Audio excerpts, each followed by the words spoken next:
Պարոն Հակոբյան, մի քանի հարց ունեմ, նախ այս վերջի նախընտրական շրջանի հետ կապված հանրայինի հետ կապված արձագանքներ կային, անհավասար լուսաբանման կարծես, թե ուզում եմ հասկանամ դուք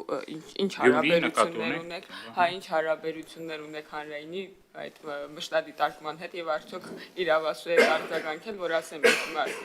ինչի մասին են տեխնոլոգիաները արձագանքում։ Շատ բարի, ուրեմն հանրայինի հետ կապված թե բանավեճի, թե նախաքարոզարշավային փուլի հետ կապված տեխնատուները մտահոգություններ էին բարձրացնում, որ նախաքարոզարշավային փուլում տեխնատուներից մեկը, որը ոնց որ ԿՀ-ով դեռևս գրանցված չէր, բայց ինքնահայտարարված էր որպես տեխնատու ավելի շատ էր լուսաբանվում եւ բանավեճի ժամանակ էլ տեխնատուները ահազանգում էին, որ անհամաչափաբաշխվել ժամանակով, ով շատ ագորգորած էր, նա ավելի շատ ժամանակ է նվաճել։ Հիմա կխնդրեմ այս երկու հարցին արձագանքեք եւ ինչ դիտարկումներ կամ առաջարկներ ունեք համաձայն եք արդյոք զուտ բանավեճի առումով եւ ընտրական օրենսգիրքը եւ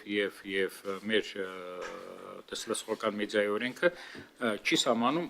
ինքը բանավեճի ժամանակ, ինքը հավասար կլինի, բայց որևէ բան հստակ հայցակարգ չկա։ Ընդհանրապես ասում է, որ պետք է մեկից գոնե մեկ բանավեճ լինի եւ որը պետք է տևի 2 ժամից ավելի, ինչ որ տես բան կա, մնացած չկա, բայց ես ձեզ թվերը բերեմ, մենք արդեն մեր եզրակացությունը հրապարակել ենք մի քանի օր առաջ, ես խորհուրդ կտայի ծանոթանալ շատ հետաքրքիր թվեր են, շատ հետաքրքիր, որը ցույց է տալիս բանավեճից էլի դուրս գամ, որ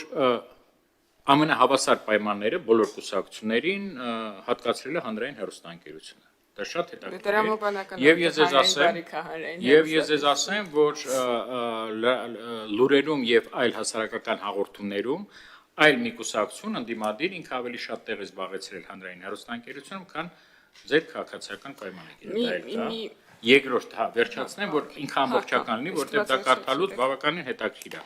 Նաև կոմերցիոն ընդհանրապես ծավալը գովազդի,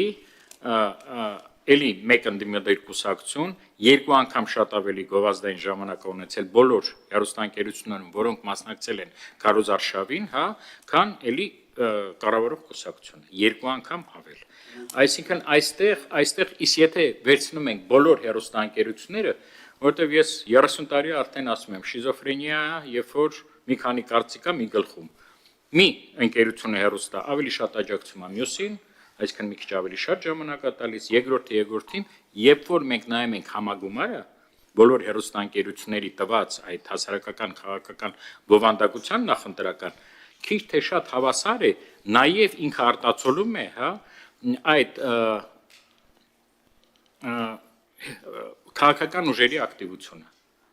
Այդ քաղաքական օրինակի չեմ ուզում էլի անուններ տալ, դուք որ ծանոթանաք ինքը բավականին եւ դա ցույց է տալի արդեն 5-րդ կամ 6-րդ տարին, որ այնուամենայնիվ հեռուստաընկերությունները, որոնք հանձնաժողովի կարգավորման տակ են, նրանք օրենսդրությունը պահպանում են եւ փորձում են հավասարությունը ապահովել։ Այն հեռուստաընկերությունները, հեռուստանման կամ հարթակները, որոնք առավոտից պրոպագանդայով է զբաղվում, իրանց է պետք կարգ բերել, որ եթե մենք ուզում ենք իսկապես հավասարակշռել բոլոր կուսակցությունների մասնակցությունը ընտրությունների ժամանակ։ Ինչ վերաբերում է, որ ինքն առաջադրվել էր եւ սկսել էր միջև նախընտրական շրջան։ Այստեղ մենք որևէ լիազորություններ չունենք։ Տարբեր երկրներում տարբեր կարգավորումներ կան, օրինակ ինչ որ հավասարության կամ քաղաքական գովազդի մասին սահմանումները նույն Ֆրանսիայում գործում են կլոր տարի, անկախ ընտրությունների անցկացումից։ Մեկ այլ երկրում չեմ հիշում, այդ կարգավորումները սկսում են 3 ամիս առաջ։ Տեղ կա, որ ընտրությունները հայտարարելուց կենտրոնական դրական հանձնաժողովը հայտարարեց ընտրությունների մեկնարկի մասին, բանը դրեց 3 ամիս առաջ, չգիտեմ երբ, եւ լիցենզավորված եւ հեղինակազորված տեսահոլովակական ծառայություն մատուցողները փորձում են իրավական բանը պաշտպանել, երկարաստացում ռադիոները եւ տելեները, նրանք արդեն կարգավորման տակ են։ Երկրներ կան, որ ընտրություններից հետո եւս 1 ամիս շարունակվում են կոշտ կարգավորումները։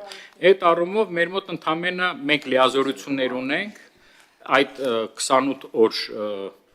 հերթական ընտրությունների ժամանակ եւ 14 օր արտահերտ ընտրությունների ժամանակ այստեղ մենք անզոր ենք, այսպես ասեմ։